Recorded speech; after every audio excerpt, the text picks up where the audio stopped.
Hello, everyone. My name is Mihalich-Levin, and I am thrilled to be joining you today for this Law It Group presentation. I am so delighted to be here and really grateful to Alex Luna for inviting me to come and talk about mindfulness in a digital environment.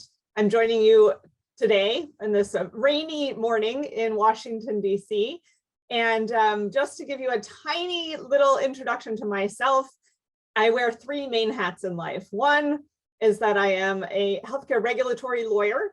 I practice Medicare regulatory law.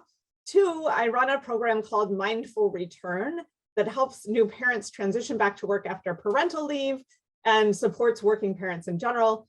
And three, I am mom to two wonderful redheaded boys who are ages 9 and 11 years old. The concepts that we're here to talk about today really apply to everyone, though, not just parents and caregivers, because we are all struggling to balance mindfulness and the digital world that we live in.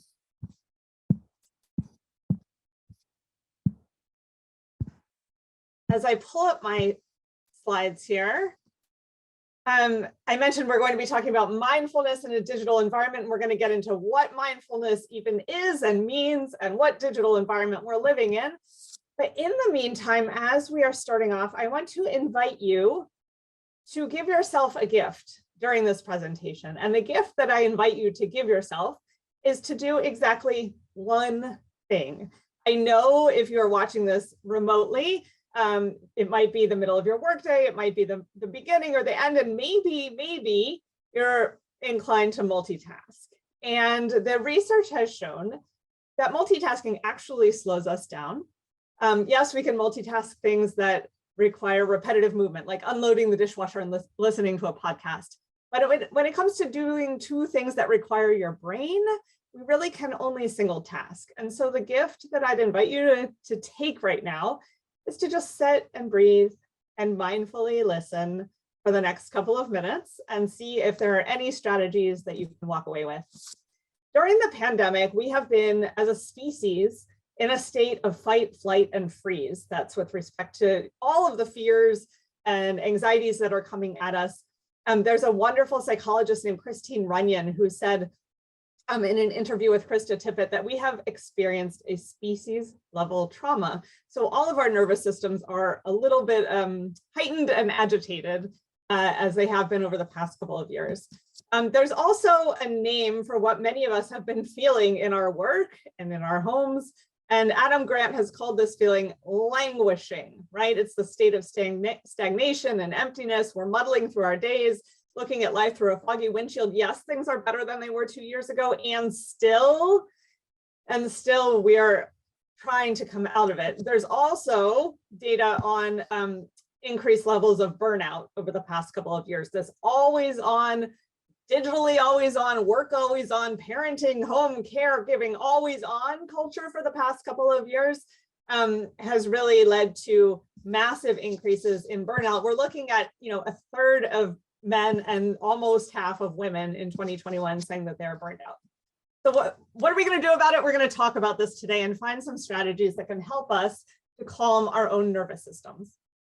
Before we do that, I wanted to give you a little bit of an introduction into my world. I mentioned that I am mom to two boys, and I was really inspired to get interested in mindfulness, in how our brains work, and how we can integrate work and life in a calmer way. After I gave birth to this little peanut right here, this is probably one of my first days as a working parent. He came with me to the office in the early days. And then, it was a struggle. I returned to work after parental leave, and then I had baby number 2 and definitely went off the rails. Things were not pretty. My husband and I like to say that 1 + 1 child felt like 85 kids, and we were really struggling to keep it together on a daily basis. I ended up writing a book called Back to Work After Baby, How to Plan and Navigate a Mindful Return from Maternity Leave, really digging into that mindfulness aspect of the return. And, a decade later, this was the 45 seconds that my boys were actually happy with one another during the pandemic months. We spent 15 straight months at home with them when all of our worlds were very much colliding. Okay, so what I hear from people in the work world about the stresses of always on digital cultures and always on work are around topics that I'm sure resonate with everyone listening here. Time management, devices that are designed for dopamine hits, right? We know that if we look at the phone, it's going to give us a quick hit of excitement, of energy, whenever we see that little notification pop up. Overwork, deadlines, the length of our to-do list that's overwhelming, meetings all day, having to track and record our time in certain industries. I'm a lawyer, so I track time by 6-minute increments. The other parts of life, like how do we integrate it all? Interruptions when we're trying to focus, difficult and aggressive clients, shutting down work at the end of the day. When is the end of the day? How do we turn it off? How do we avoid mistakes? How do we keep up with email? Okay, so we're going to take a deep breath, because all of these things, just listing them all out, raises our anxiety levels, right? So what I'd hope you're going to take away from our time together is some thoughts about what mindfulness is anyway. How can we apply it to our work? Is it something we can apply at home? How can we be more present and less distracted in what we're doing? How can we make mindfulness part of our daily routine? How can we practice mindfulness in the middle of a busy day when we can't possibly get away or just be alone? I want to share with you some mindfulness apps and websites and ideas on how to remain calm when you feel as though someone has ruined your day. Also, how to create time for and energy to practice what we're learning today. So these are some of the things that I hope you'll walk away with. The 3 themes for today's conversation are going to be some mindfulness basics. What is mindfulness anyway? Why are we all talking about it? Some actual tactical practices that you can take home with you.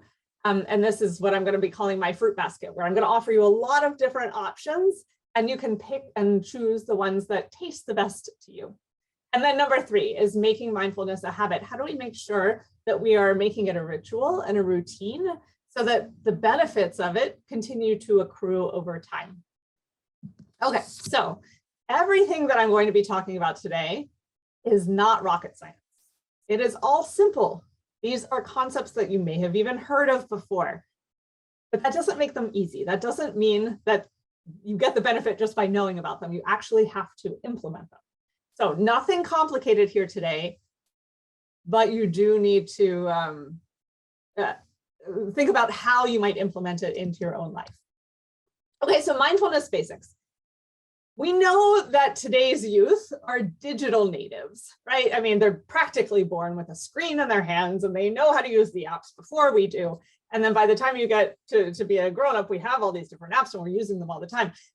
Fortunately, they're also starting kids young on mindfulness. And I think this is critical that we interweave the opportunity to be intentional with the always on nature of our devices. So I'm just showing you a back to school night presentation from a few years ago when one of my sons was in 3rd grade, and we looked at the 3rd grade daily schedule, and you've got morning routine and morning meeting, we've got writing and math and resource and lunch, and then we've got mindfulness on the schedule. So if they're implementing mindfulness into an elementary school curriculum, there's some science behind it, and that it's probably helpful for all of us humans and not just for the 3rd graders. So what do some famous people say mindfulness is? Well, John Kabat-Zinn, who is the founder of mindfulness-based stress reduction, has a definition that I really love.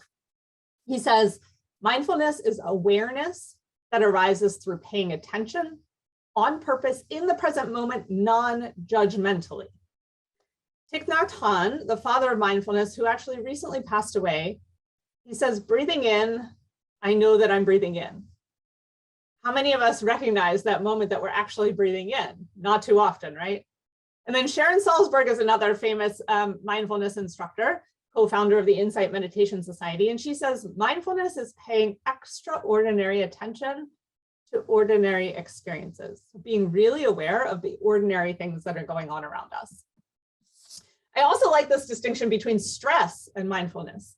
Stress is defined as wishing things were different than they are.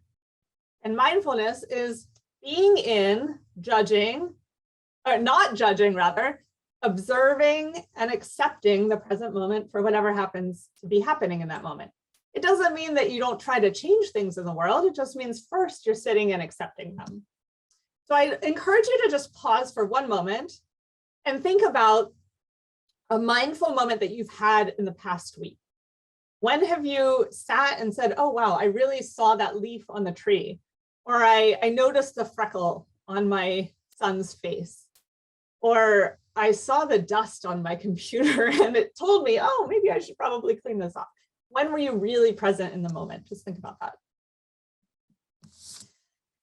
If ever you've sat down to try and do what people call meditation, where you're sitting quietly, trying to bring your thoughts back to the present, you might notice that your brain is always jumping around. And you might have told yourself the story that I can't meditate and I can't sit quietly because my brain doesn't do that. Well, I have good news for you. Our brains actually are designed to jump from thought to thought to thought to thought. People often refer to this as the monkeys that are jumping from tree to tree to tree to tree. It's okay if it does that. That is what brains do. The good news here is that you can always anchor your brain and return to the present moment. What makes the practice of mindfulness and meditation so effective, and the muscle that you are growing, is learning to bring your attention back to your breath when you notice that it is going off in all the other directions. So you might have the thought, oh my gosh, I didn't get that project done, and oh, I don't know if I'm going to, and then, oh, my boss is going to be mad, and oh, my boss was talking to that other person the other day, and then you can go, oh, my brain is going down all those thoughts. The monkeys are jumping from the tree. Let me return to my breath again. Okay, a couple of other notes on our brains. Our brains are wired to run from saber-toothed tigers. Our brains have not had an upgrade. We haven't gotten the 2.0 digital version of our brain. We still have the old wired brain that says, oh my gosh, someone's about to attack me, right? And they call this an amygdala hijack, where our brain gets attacked by something coming in. It might be an email that has come in that causes your brain to catch on fire. Probably not an actual saber-toothed tiger that is coming through the door of your house. Another point about our brains is that there's some bad news about small worries. That is that they take up the same amount of brain space as large worries, right? So if you have that little worry, oh my gosh, I don't know if I'm going to get that project done by the end of the day today.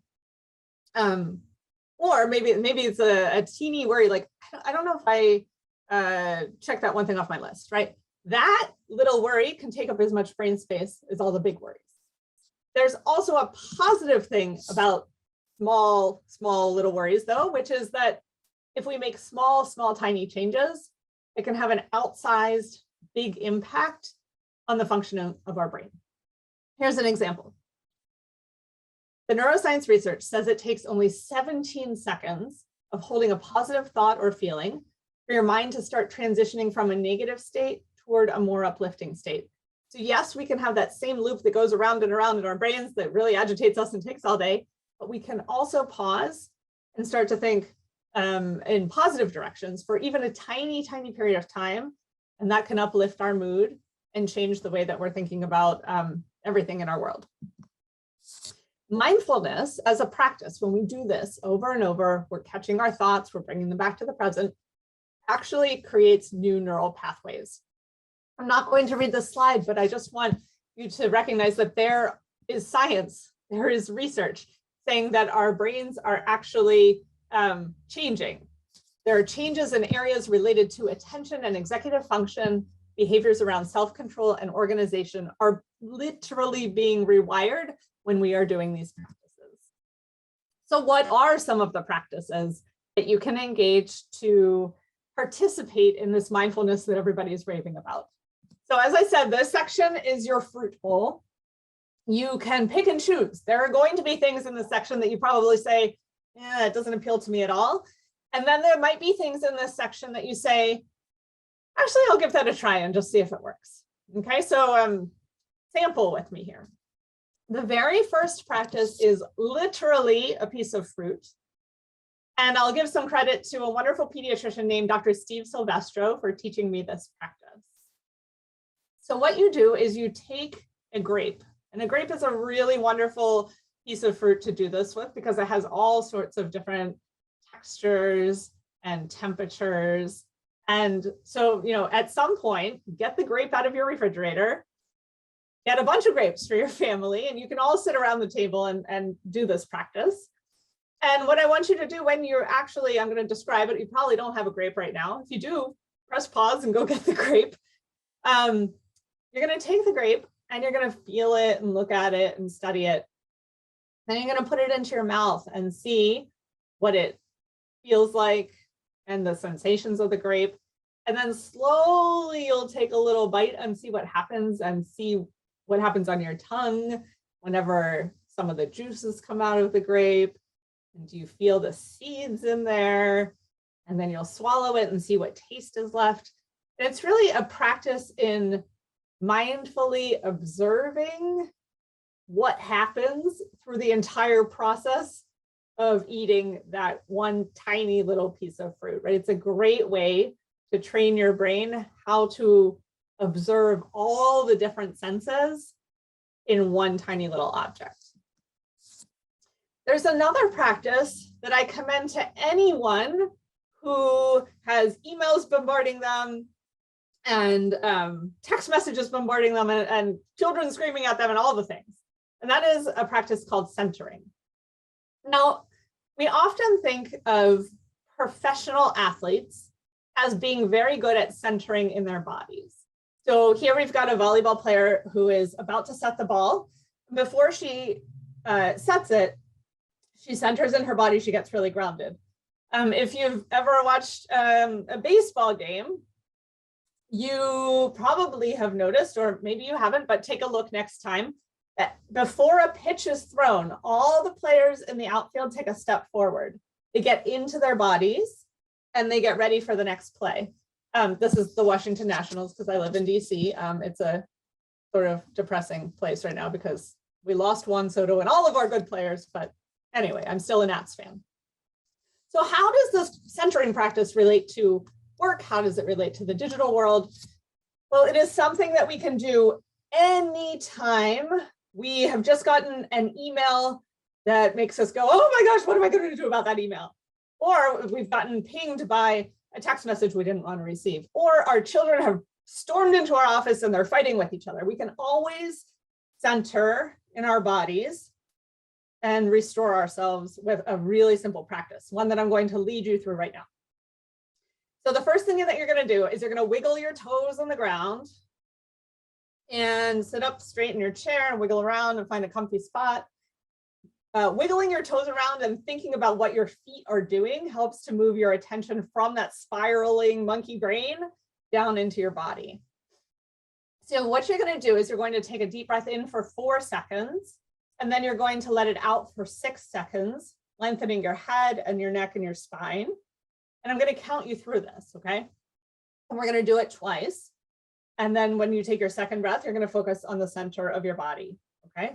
So go ahead and close your eyes and take a deep breath in, 2, 3, 4, and out, 2, 3, 4, 5, 6, and in, 2, 3, 4, and out, 2, 3, 4, 5, 6.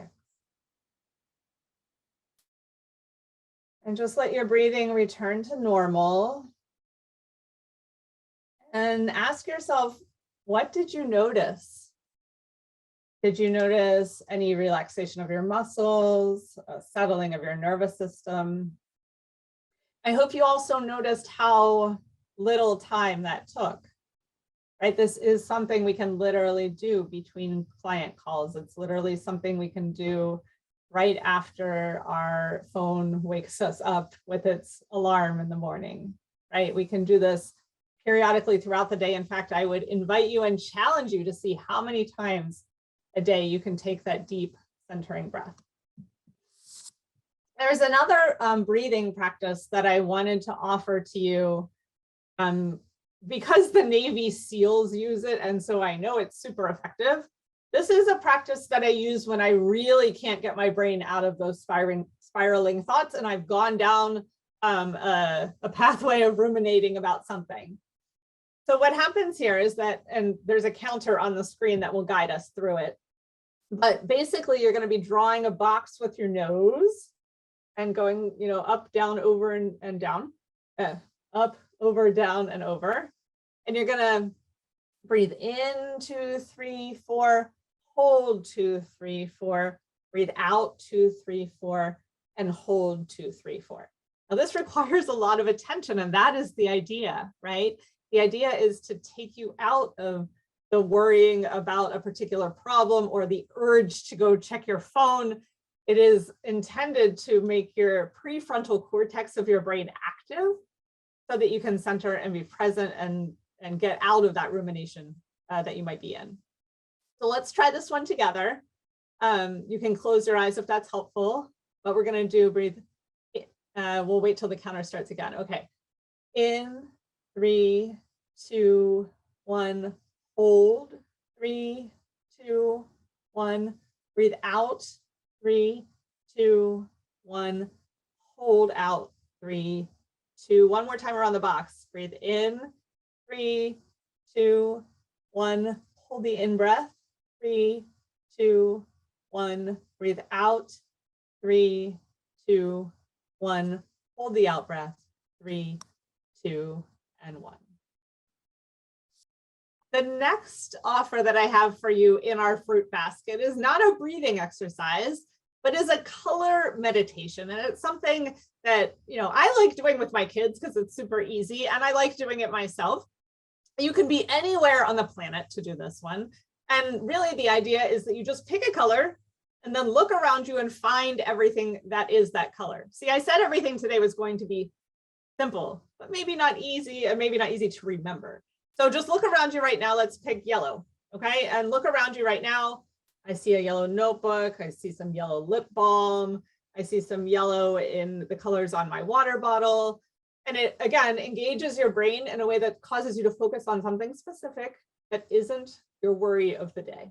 So pick any color and give it a try. All right, another meditation that's quite common that is all about engaging all of your senses, sort of like the grape one from earlier, is literally called the 5 senses meditation. And it's a great way of counting down and using all your senses. So the first thing that you'll do is to find 5 things you see and list them out in your head. So I see a water bottle, phone, a pen, paper, my laptop, 5 things you see. Now things get a little trickier. 4 things that you hear, and you might have to pause and really listen deeply to hear 4 different things. I hear cars outside of my house. I hear the hum of my laptop. I hear my own swallowing if I listen. And I hear like a heater in my house. 3 things you feel. What can you touch and feel? Move your hands around, feel the different textures. I can feel the chair, my laptop, I can feel my hair. 2 things you smell. Okay, this is getting harder, right? I don't know, what do I smell? I smell maybe the hair product I put in this morning. Smell something, whatever the air smells like in my office. And then 1 thing you taste. I think I still taste my toothpaste. Maybe a couple of seeds from the chia I had earlier for breakfast. So really engaging all of your senses one by one by one. Another practice that I find incredibly helpful and that can take 10 seconds or 10 minutes or 10 hours if you wanted it to, is called a body scan. And it's really an opportunity to just notice that you have a body. We are not disembodied brains, right? We're not just heads walking around. We have this whole body here, and it pays to recognize it. So what I want to do with you right now is just to do a really quick body scan. This is the shorter variety. But the idea here is that you're going to notice the muscles and the part of the body that I'm mentioning.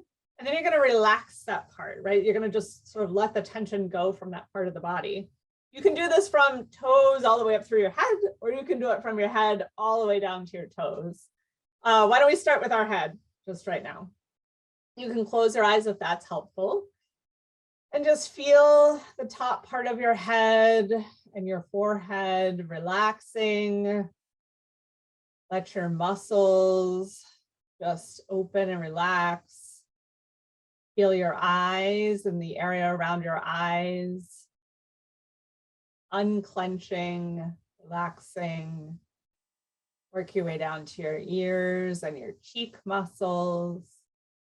Many times we are clenching our jaw or holding our tongue a certain way without even recognizing that we're doing it. So go ahead and just let those jaw muscles relax.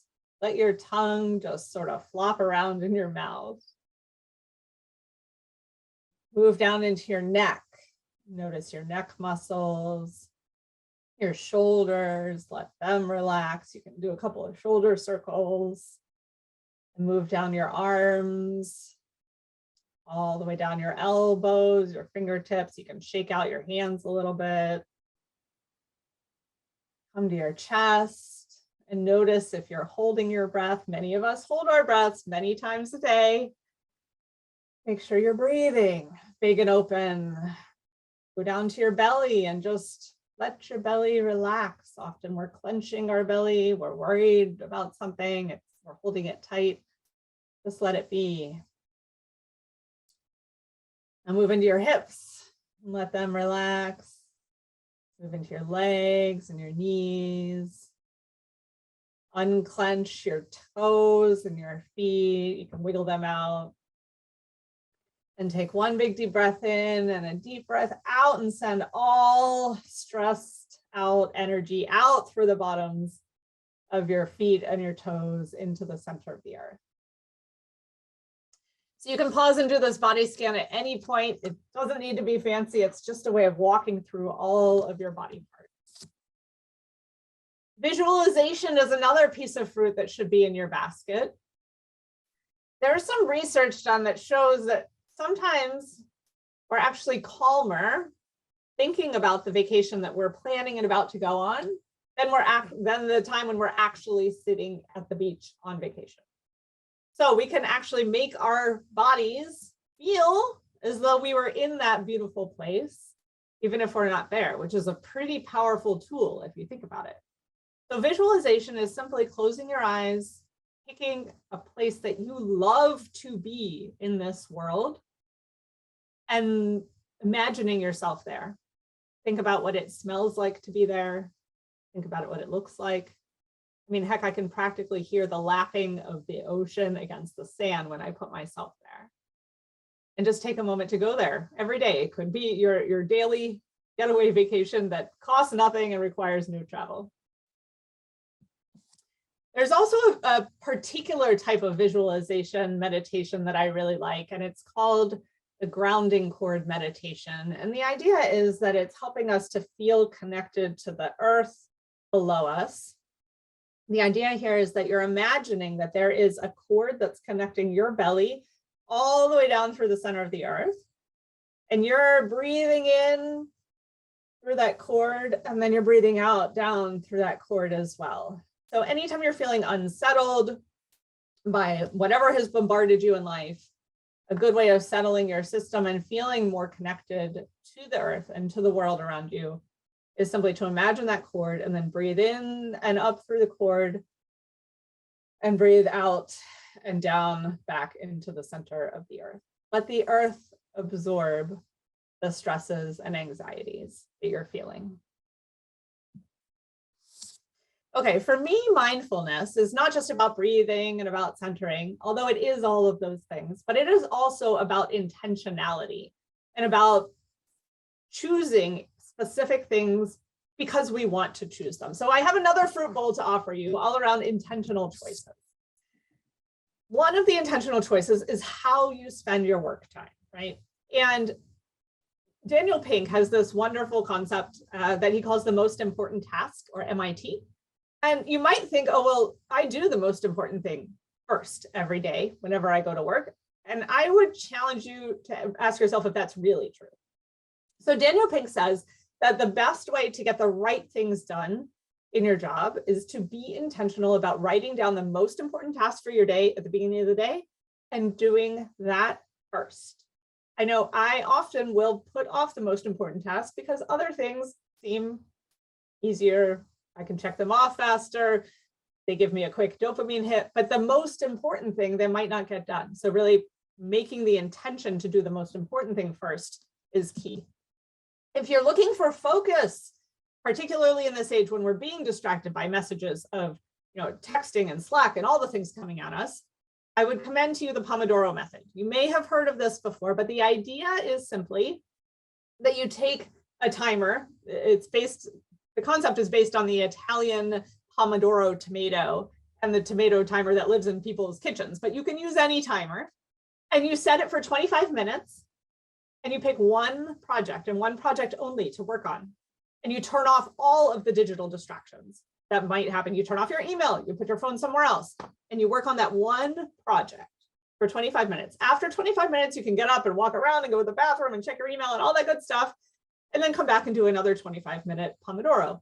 Now, Cal Newport, who's a wonderful author of a book called Deep Work, says that the reason that the Pomodoro method and practices like it work is that it removes the need to mentally litigate again and again and again what you should and shouldn't be doing during your work session.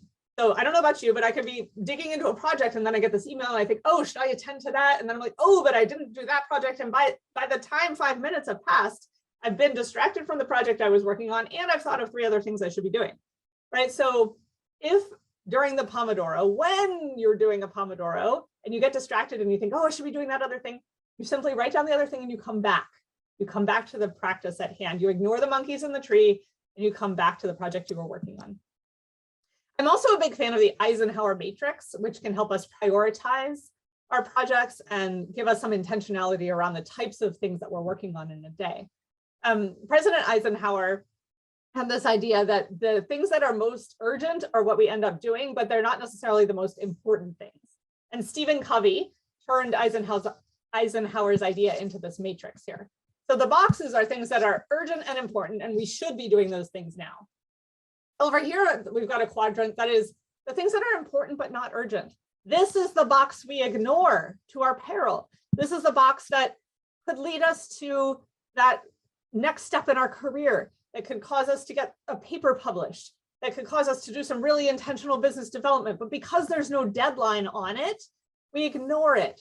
So the idea of being intentional around this box too is to decide when you're going to do it, put it on a calendar, allocate time to it, and then have an accountability buddy who can make sure that you're actually holding yourself to it. Down here, we've got things that are not important and not urgent. These are things you should toss out the window. And then we've got things that are urgent but not important. These are the text messages that look like they're about to catch your phone on fire. Oh my gosh, I got to respond to it right away. No. You can either delegate it, or what I like to do is to pick a time of day when I am going to address it so that it doesn't feel as urgent. Another intentionality piece of fruit in your basket is around what language you use on a daily basis. Think about how you talk about your life. Think about how you talk about your time. I know that in law firm world, it is a badge of honor to be able to say, I am busy. I am very busy. I am the most busy person in the room. And I found that for my own sanity, my own mental health, my own nervous system, that was not a helpful practice. So about 8 years ago, I eliminated the word busy from my vocabulary. I don't say the word, I don't say I'm busy anymore. I say my life is full, and I mean that, but just eliminating a negative narrative that you're telling yourself can help you to feel different about your day. All right, let's talk about nighttime shutdown. It has been extraordinarily challenging to turn off our work and our devices and go to bed at decent hours, particularly during the pandemic when everything has just been at home in front of our faces, right? I know many people have struggled with this. I definitely did myself until I committed to a very intentional nighttime shutdown practice. About 2 years ago, when things were getting really, really bad, my husband and I had a long talk about how we were going to actually sit down and shut down at the end of the day. And a couple of practices are things that I tried out and that ended up really working for me. So first is focusing on why you are shutting down. When I know why I'm turning everything off, and I can say to myself, I'm going to be very grumpy in the morning if I don't turn this off. And emotions are contagious in our household, and therefore everybody in the house is going to be grumpy, and I don't really like that. It motivates me a little bit more. Declaring a time has really helped me. My time is 10:30. I mean, I work, I deal with my kids for a couple of hours, do bath, bed, all that stuff. Then I go back and I turn some things on to get a few things done. And at 10:30, no matter what's happening, I turn it off. Having an accountability partner can be really helpful. And by telling my husband, I am going to shut down at this time, I've committed to someone else, not just to myself, that I'm going to turn off. Having a shutdown mantra, like everything is done for today, or work complete, or something you can tell yourself can help. And then for me, perhaps the most salient of all of these options was having an enjoyable next activity. I wasn't just turning off my work so that I could doom scroll. I had something planned out. So the two things that I've really enjoyed have been, reading 5 or 10 pages of a book that I've, been wanting to read after I shut down, or my husband and I have had a periodic practice of doing a meditation together in the evening at shutdown time. So that's something to look forward to. It's something to get us ready to wind down and go to sleep. Another thing to put into your fruit basket is the idea of having a weekly touch base point that allows you to consolidate life chaos. In our world, it started off as something we call a Saturday basket, which is the answer to the problem of incomplete tasks dominating our attention. Earlier on, I said little things can take up a lot of big brain space. I might say, oh, I need to fill out that form for my child. I need to fill out that form for my child. And before I know it, I've spent 15 minutes thinking about filling out a form that might take 2 minutes to complete. So every weekend, my husband and I have now designated a time and space, an intentional space for us to deal with things that we don't want to take over our work week. So it is really never too late to start a weekly check-in habit at your house, whether it's just you and a partner, you and a family. The things that we talk about during this weekly check-in include who is on point for childcare if a particular child were to get sick, a rough outline of our food plans for the week. Once a month, we check in on money. We deal with our paying the bills. We schedule exercise. We order things we need on Amazon. We fill out paperwork and permission slips. We schedule a monthly date night with each other. So if you're one of our babysitters, you're going to hear from us on Saturday when we have our hot date on the couch on Saturday night. We schedule time alone because we know we need time alone. We schedule time with our friends because we know we need time with the people we love. And then we pause and reflect on the week's mindful moments. So if you can build in just a once a week touch base with yourself, with a partner, it can be a way to consolidate some of the chaos that would otherwise happen during the week. My husband and I are also, we love planning, so it's not just a weekly thing, but we're big fans of doing annual and semi-annual planning days. So at the end of December and also in July as a check-in, we block off one day on the calendar. And when our children were little, we used to take them to childcare, and then we would go set up shop in like a coffee shop or a hotel lobby. Since COVID, we've just been doing this in our attic. But we plan out things for the year that we want to be intentional about. We do a word storm. What words come to mind when we think of the last year, and what words do we want next year to feel like? We look at the whole year holistically and look at dates when school and daycare will be closed. When we think we're going to schedule our kids' birthday parties, house cleaning dates for the year, date nights, volunteer activities. How many times are we going to travel? And is that going to be too much, right? We often get overloaded with activities, and pausing and thinking strategically about what we do want to have on our calendars, as opposed to what creeps onto our calendars, can be a really helpful practice. You can also use this type of practice with your team at work to get a more holistic and broader view of what you want the year to look like. Okay, so the final piece of this puzzle is how we make mindfulness a habit. So now we know what mindfulness is. Now we have a whole bunch of different fruit in the fruit bowl to choose from. How do we get it to stick? How do we get it to be part of our lives on a daily basis? Well, I took a mindfulness for lawyers class once when I was a partner at a law firm, and John Kropp was the leader of that program. And he had this wonderful challenge for us. He said, if you can't sit and just breathe for 5 minutes, that's okay. Just sit for 4. If you can't sit for 4, it's okay. Just sit for 3. If you can't sit for 3, that's all right. Just sit for 2. If you can't sit for 2, that's okay. Just sit for 1. Everybody has a minute that we can sit and breathe and bring our thoughts back to our breath. And I love this because the idea is it doesn't really matter how long you're going to sit and practice this mindfulness practice and meditation. What matters is that you're doing it every day on a regular basis. So 1 minute a day is not a ton to ask. I also want to call up the wonderful research again of Cal Newport in his book, Deep Work. He says you have a finite amount of willpower that becomes depleted as you use it. So we have like this pile of willpower in the morning, and then the day goes on and the willpower gets depleted. If we want to develop deep work habits, then we have to move beyond good intentions, he says, and add routines and rituals to our work life that are going to reduce the amount of willpower we need to transition and maintain a state of unbroken concentration. So if you build in a ritual that says, for example, when I'm in the shower this morning, I'm going to take that deep breath and think about what I am grateful for. Gratitude practice in the shower. We can couple something we do every day anyway with something we've been intending to do. For me, yes, here's the shower. I have a couple of micro mindfulness practices that I incorporate into my day. I really wanted to set an intention for my day and have a calm moment in the shower. So I came up with an acronym, ISS, which stands for Intention, Stretch, and Savor. And when I'm in the shower, those are the 3 things I do in the morning. I set an intention for my day, I do a couple of yoga poses, and I savor the hot water and whatever I'm grateful for. On your way to work, if you are commuting, that can be a wonderful time to pause.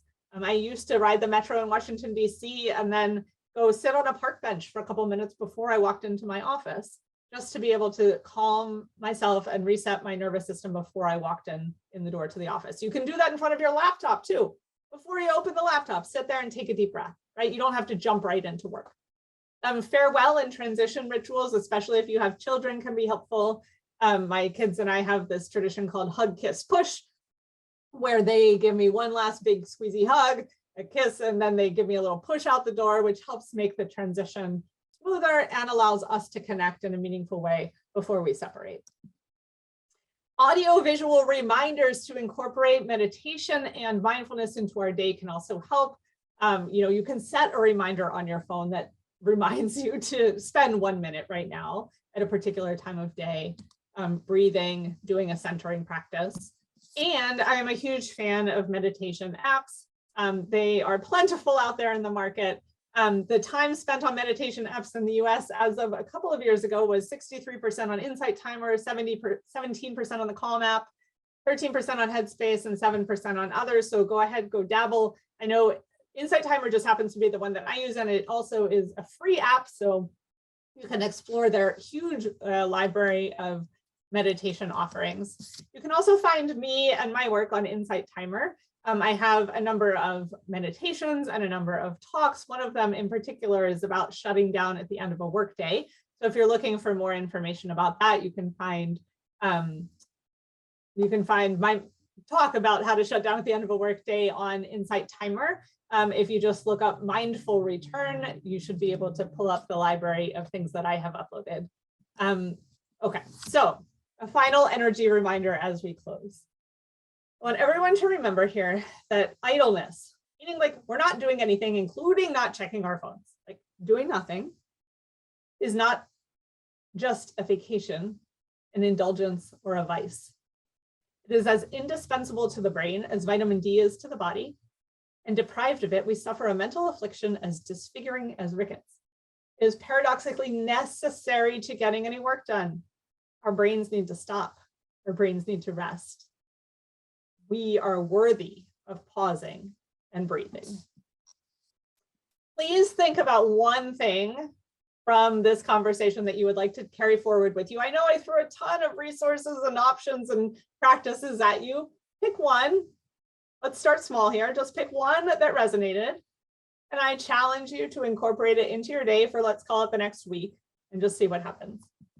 You can feel free to keep in touch with me at mindfulreturn.com, on LinkedIn, Lori Mihalich-Levin. And I have an Instagram account mostly focused on working parents at Mindful Return. I hope you have had some insights that you will carry forward with you. And I thank you for spending this time together with me today. Be well.